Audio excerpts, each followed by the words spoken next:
The Congress now is hailing their performance in Delhi. They've got essentially zero seats for the third time in Delhi. And yet they say we perform better than AAP. Our vote share has gone up from last time. So it almost seems like Congress is happy with their performance. On the other hand, you have the Aam Aadmi Party pinning the blame on the Congress for the Delhi debacle, saying we didn't perform, we didn't get the numbers because of the Congress cutting our votes. The Aam Aadmi Party has referred to Congress as the B team of the BJP. Now, the AAP and Congress, which centrally also are part of the India Bloc alliance, are now publicly fighting it out, pointing fingers at each other. Congress says, job done. We ensured that we increased our vote share and that the Aam Aadmi Party is the one that's truly suffered a setback. The AAP is saying they lost simply because of the Congress.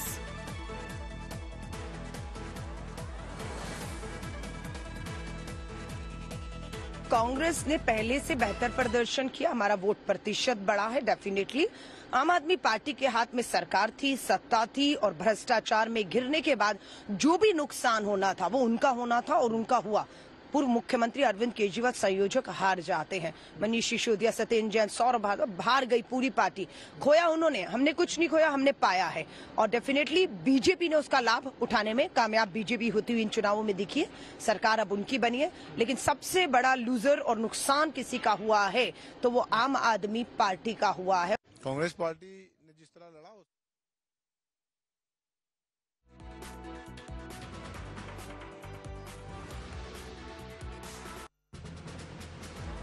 से 22-40 सीटों का झटका है। क्या समीक्षा हुई इस मुद्दे? देखिए, आज तो हालांकि सामान्य बैठक थी और हम जो 22 विधायक चुन के आए हैं वो 22 विधायक दिल्ली के जनता की आवाज कैसे बने, वो 22 विधायक भारतीय जनता पार्टी की जो प्रॉमिस को कैसे डिलीवर करवाएं और 10 साल में जो दिल्ली में अरविंद केजरीवाल जी के वेलफेयर के काम थे वो काम ना रुके, उस पर क्या स्ट्रैटेजी होनी चाहिए, इस पर चर्चा हुई। लेकिन एक बात समझिए, आपने ही कहा कि मेरा ये चौथा चुनाव है, लेकिन इस बार का चुनाव सामान्य चुनाव नहीं था। इस बार का चुनाव Bharatiya Janata party by hook और बाय क्रुक वो सारे रास्ते अख्तियार किए जो देश के जनतंत्र के लिए ठीक नहीं है।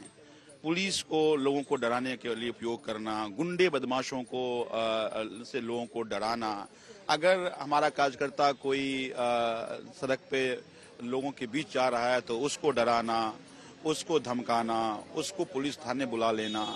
मुझे लगता है कि भारतीय जनता पार्टी ने ये जनादेश डरा करके लोगों को खरीद करके पैसों की अंधाधुंध करोड़ों रुपया खर्च देना, तो ये जो कोशिश थी, ये कोशिश मुझे ये लगता है कि इस देश के जनतंत्र के लिए ठीक नहीं है।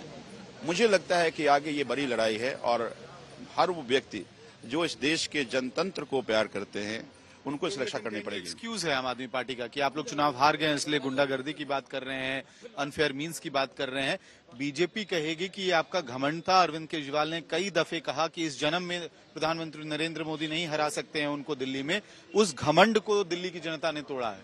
नहीं हरा सकते तो उनके पास सारे तंत्र हैं, हम हराएंगे। कैसे हराएंगे? तो पुलिस से पैसे बढ़वाएंगे। अरविंद केजरीवाल जी के विधानसभा में पुलिस अगर जाके पैसे बांट रही है, ये जनतंत्र है। दुर्भाग्य ये है कि इस देश की, देखिए मीडिया भी कोई कटघरे में खड़ा करता हूं, अगर ईमानदारी से मीडिया इस बात को दिखा दे, आज सारे तंत्र, मैं मानता हूं वो भी डरे हुए हैं, उन पे भी दबाव है, लेकिन मुझे लगता है कि आप चाहे नई दिल्ली जाइए, जंगपुरा जाकर देखते, ऐसे में आपको 50 विधानसभा का नाम गिना सकता हूं जहां पर पुलिस खड़े होकर के हमारे कार्यकर्ताओं को धमका रहा था, हमारे कार्यकर्ताओं को उठा रहा था। तो नहीं हरा पाएंगे तो हमारे पास पुलिस है, हमारे पास केंद्र सत्ता है, हमारे पास पैसे हैं, हम सारे तंत्र को लगा करके तुमको हराएंगे। कांग्रेस पार्टी ने जिस तरह लड़ा उससे तो नुकसान हो सकता है, लेकिन माइनॉरिटी सीट तो नहीं बटा है। दिल्ली के अंदर सबसे बड़ी सीट 2 मालजन जो है, सबसे एक मटिया महल, एक सीलमपुर है, वो दोनों माइनॉरिटी सीटें हैं। दोनों के अंदर आम आदमी पार्टी जीती है। लेकिन डिवीजन तो दिख रहा है सर। अगर आप जंगपुरा जाएंगे, फरहाद सूरी वहां ले गए, मनीष सिसोदिया की हार हुई। कांग्रेस ने किया, वो कांग्रेस इसी काम को कर रही थी पहले दिन से, वो रोकना चाहती थी। वो तो हम तो पहले दिन से कह रहे हैं कि कांग्रेस जो है भाजपा की बी टीम बनकर काम कर रही थी दिल्ली के अंदर, और उसी का नतीजा है ये जो हुआ है। So the Congress has scored 0. But they've increased their vote share by 2%, from 4% to 6%, seem to be happy with that kind of a performance, so much so that they're saying we perform better than the Aam Aadmi Party because their vote share has come down. Amit Bharadwaj is joining us with more details. Amit, we played out a series of conversations that you had with AAP leaders where they're squarely pinning the blame on the Congress. And if you actually look at the results that came in yesterday, in about 11 seats, the Congress made a dent. They made a difference in the sense that if the Congress and AAP were together, you wouldn't have seen the BJP emerging victor in about 11 seats.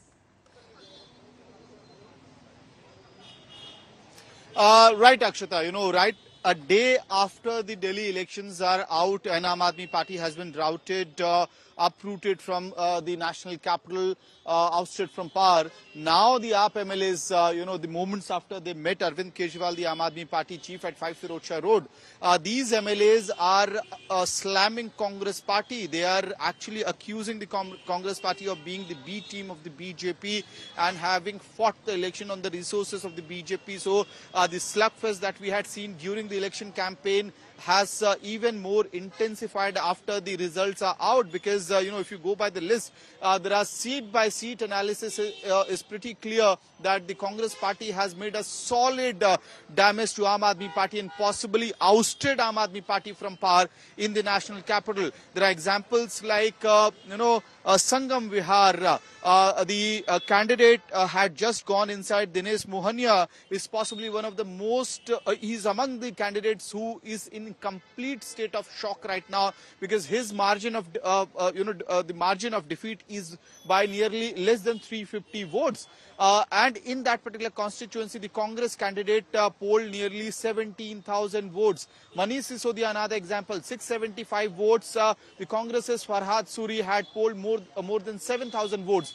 And this list is quite long in that, if you go constituency by constituency, Saurabh Bharadwaj, one of the prominent faces of Aam Aadmi Party in the past 5 years, especially after the excise policy crisis unfolded in the national capital. Yeah. He has been defeated by the BJP by a margin of 3,000 votes, and the Congress candidate on the Greater Kailash seat polled nearly 7,000 votes. So clearly, not only the AAP is accusing the BJP of acting as B team of the BJP, accusing the Congress Party acting as B team. So there's clearly been an impact, especially in the high-profile seats that you listed. Whether you look at Jangpura, GK, New Delhi, in those seats where your AAP bigwigs lost, the Congress did have an impact in kind of denting the AAP's vote share. Thanks, Amit, for those details.